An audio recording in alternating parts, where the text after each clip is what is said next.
আপনি যদি 3 লাখ টাকা বাজেটের মধ্যে একটা লং ট্যুরের জন্য বেস্ট বাইক খুঁজেন তাহলে লিফান কেপিটি বাইকটা আপনার জন্য।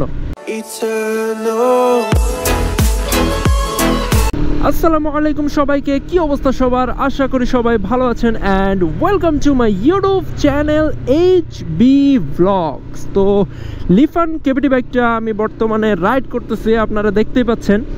তো লিফান কেপিটি বাইকটা রাইড করে লং টাইম রাইড করে আমার যেটা মনে হয়েছে যে লং ট্যুরের জন্য এই বাইকটা রাজা, লং ট্যুরের রাজা। এই বাইকটা আমার হাতে আছে দেখে যে এই বাইকের তারিফ করতেছে এমনটা না। এই বাইকের আমার আগের ভিডিও দেখলে আপনারা বুঝতে পারবেন যে এই বাইকের ভালো দিক নিয়েও কিন্তু আমি আলোচনা করছি, আর বাইকটা রাইড করে যেই দিকগুলো আমার কাছে একটু মানে খারাপ বলে মনে হয়েছে সেই দিকগুলোও কিন্তু আমি তুলে ধরছি এর আগের ভিডিওতে।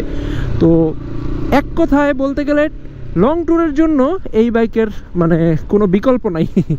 এখন অনেকেই বলে যে ভাই লিফানের বাইকগুলা মানে এক কথায় চাইনিজ বাইকগুলোর তো পার্টস পাতি অনেক সমস্যা। হ্যাঁ ভাই, ঢাকার বাইরে এই চাইনিজ বাইকগুলোর পার্টস পাতি পাইতে একটু ঝামেলা ফেস করতে হয়, ভোগান্তিতে পড়তে হয় কাস্টমারদেরকে। কিন্তু পার্টস পাতির বিষয়টা যদি আপনি বাদ দেন তাহলে কিন্তু লং ট্যুরের জন্য আপনি এই বাইকটাকে চোখ বন্ধ করে নিতে পারেন। আর আমি যেহেতু একজন GSX-R রাইডার, তো এখন আমি লিফান কেপিটি বাইকটা রাইড করতেছি। তো কিছু কিছু দিক দিয়ে কিন্তু GSX-R এর সাথে লিফান কেপিটির তুলনা করা যায়। যেমন ধরেন যে হাই স্পিডে হাই RPM-এ হ্যান্ডেল ভাইব্রেশনটা, GSX-R-এ কিন্তু হাই RPM-এ আপনার হ্যান্ডেল খুব বেশি ভাইব্রেশন করে, যেই ভাইব্রেশনটা লিফান কেপিটি বাইকে কিন্তু আমি একদমই পাচ্ছি না। অন্যদিকে টর্ক, তো GSX-R বাইকের টর্ক কিন্তু অনেক ভালো, আপনারা এটা সবাই জানেন। তো 110 থেকে 15 স্পিডের মধ্যে লিফান কেপিটি বাইকটা কিন্তু GSX-R বাইককে আপনার টেক্কা দিতে পারবে। এখন অনেকেই বলতে পারেন যে ভাই আপনি কেন GSX-R বাইকের সাথে একটা চাইনিজ বাইকের কম্পেয়ার করতেছেন? আসলে আমি ব্র্যান্ডের দিক দিয়েও তুলনা করিনি যে ওটা সুজুকি ব্র্যান্ডের বাইক আর এটা লিফান ব্র্যান্ডের বাইক, আবার ওটা মেড ইন জাপান, এটা মেড ইন চায়না, এই দিকগুলো দিয়ে কিন্তু আমি কম্পেয়ার করিনি। এক কথায় দুই বাইকের মধ্যে আমার কাছে যেই দিকগুলোকে ভালো বলে মনে হয়েছে, মানে একটা বাইক আরেকটা বাইকের চেয়ে কোন দিক দিয়ে বেটার বলে মনে হয়েছে, আমি আমার ভিডিওতে সোজা সাপটাভাবে ওই দিকগুলাই তুলে ধরছি। কোনো ভুগিচুগি হিসাব নাই ভাই, আমার কাছে কোনো ভুগিচুগি হিসাব নাই। আমার কাছে যেইটা ভালো মনে হবে আমি সেটাই বলবো, যেইটা আমার কাছে বেস্ট মনে হবে আমি সেটাই বলবো। এখন সবারই ভালো লাগার ব্যাপারটা আলাদা, এক একজনের ভালো লাগার বিষয় কিন্তু এক এক রকম। যেমন আমার কাছে যদি এই এক জিনিস ভালো লাগে, আপনার কাছে ওইটার বিপরীতটা ভালো লাগবে, এটাই স্বাভাবিক। কিন্তু আমি জাস্ট ভিডিওতে এটাই তুলে ধরি আমার কাছে যেটা ভালো বলে মনে হয়েছে। আর আমি তো চোখ বন্ধ করে রিভিউ দেই না, তাই না? আমি তো বাইকটা আগে রাইড করি, রাইড করার পর আমি রিভিউ দিই।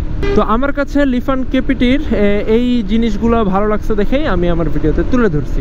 আর টর্কের বিষয় আলাদা, টপ স্পিডের বিষয় আলাদা। টপ স্পিডে তো ভাই GSX-R এর কাছে লিফান কেপিটি পাত্তা পাবে না, কারণ GSX-R এর টপ স্পিড কোথায় 165 প্লাস স্টক GSX-R এর টপ স্পিড, আর লিফান কেপিটির হচ্ছে টপ স্পিড আই থিঙ্ক 138 থেকে 40। তো টপ স্পিডের দিক দিয়ে অবভিয়াসলি GSX-R বেটার, আর টর্কের দিক দিয়েও বেটার। টর্কের দিক দিয়ে যে GSX-R-কে লিফান কেপিটি বিট করবে এমনটা না, কিন্তু 100 স্পিড পর্যন্ত বা 110 স্পিড পর্যন্ত GSX-R-কে টেক্কা দিতে পারবে আমার মনে হয়েছে এমনটা। আর বাইকটা রাইড করে আমি খুব মজা পাচ্ছি, সত্যি ভাই খুব ভালো লাগতেছে বাইকটা রাইড করে। আর টায়ারগুলাই ভালো গ্রিপ থাকার কারণে, টায়ারগুলা তুলনামূলকভাবে মোটা থাকার কারণে আমি কিন্তু এই যে হালকা যে বাউলি মারতেছি না, বাউলি মারেও কিন্তু আনকমফোর্টেবল ফিল করতেছি না। আরে কত মানুষ চিকন টায়ার নিয়েও বাউলি মারে, আর তার উপর এই বাইকের টায়ার তো মোটা, গ্রিপও ভালো। ও রাস্তার ভিউটা জোস না, সামনে মনে হচ্ছে যে কুয়াশা পড়ছে, কিন্তু আসলে কুয়াশা না, ওগুলো হচ্ছে ধোঁয়া। রাস্তাটা একটু ধোঁয়াশা, ধোঁয়াময়, কিসের যে এত ধোঁয়া উঠতেছে। জোস ভিউ পাওয়া যাচ্ছে গাইস, জোস ভিউ পাওয়া যাচ্ছে, অস্থির ভিউ, অস্থির। এইরকম ভিউ না রাইড করে মজা।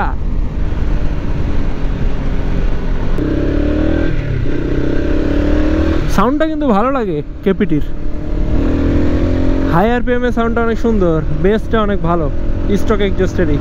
আর এই বাইকটা যার সে কামটা করছে কি, এই বাইকে 250 সিসির স্টিকার লাগায় রাখছে, আর সামনের ভাইজারে RCB-র স্টিকার লাগা রাখছে, আর স্টক এক্সজস্টেই অ্যাক্রোপোভিকের স্টিকার লাগায় রাখছে। মানে ভন্ডামি ভন্ডামি সব, কি আর বলবো। আচ্ছা দেখি তো, হাত ছেড়ে দিলে বাইকটা ডানে বামে টানে নাকি। আরে ডানে একটু টানতেছে। আরে ডগলু ভাই ঝুলাইতে ঝুলাইতে যাইতেছে। লেসটা লেস। রমজান মাস, আপনাদের মাইন্ড ঠিক করেন। কিসের মধ্য দিয়ে আসলাম রে, এত ধোঁয়া আর এত গন্ধ।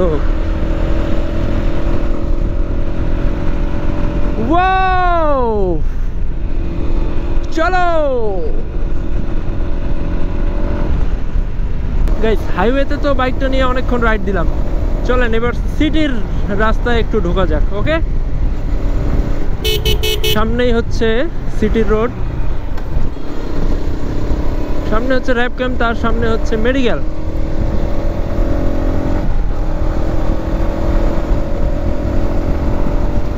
এই তো গাইস, আমি এখন বাম দিক দিয়ে সিটি রোডে ঢুকে পড়বো। আর এখন সময় হচ্ছে 4:35, একটু পরেই আসরের আজান দিবে। আর এখানে ইফতারের আয়োজন শুরু হয়ে যাবে। ইফতারের আয়োজন তো না, ইফতারের দোকান, মানে ভাজা পোড়ার দোকান লাগে যাবে একটু পরেই। এইদিকে এখানে আর মানে ঢুকাই যাবে না, এত পরিমাণের ভিড় হবে। সিটি রোডের জন্য, সিটি রাইডের জন্য এই হর্নটা অনেক বেশি লাউড হয়ে যায়, কিন্তু হাইওয়ের জন্য এই হর্নটা পারফেক্ট, কিন্তু সিটির জন্য এই হর্নটা অনেক বেশি লাউড। বাইরে দিব, বাপরে বাপ কি সাউন্ড। এই সামনে একটা স্পিড ব্রেকার, এই যে দেখেন স্পিড ব্রেকারটা পার হইলাম না। সামনের সাসপেনশনটা ঠিক আছে, কিন্তু পেছনের সাসপেনশনটা ভাই, মনোশক সাসপেনশনটা আমার কাছে খুবই বাজে বলে মনে হয়েছে। একটুও খেলে না পিছনের সাসপেনশনটা, ওই জন্য খুব বাড়ি লাগে কোমরে। তো অনেকেই দেখি লিফানের কেপিআর বাইকের স্টক সাসপেনশনটা চেঞ্জ করে হর্নেটের সাসপেনশন লাগায় নেয়, তখন নাকি অনেক স্মুথ হয়ে যায়। তো আমি জানি না যে কেপিটি বাইকে হর্নেটের সাসপেনশন লাগানো যাবে কিনা, কিন্তু যদি লাগানো যায় তাহলে কিন্তু এটা চেঞ্জ করে নেওয়াটাই বেটার, কারণ খুবই বাজে পিছনের সাসপেনশনটা লিফান কেপিটি বাইকের। তো যাই হোক গাইস, বাইকটা অনেকক্ষণ রাইড করে ফেললাম।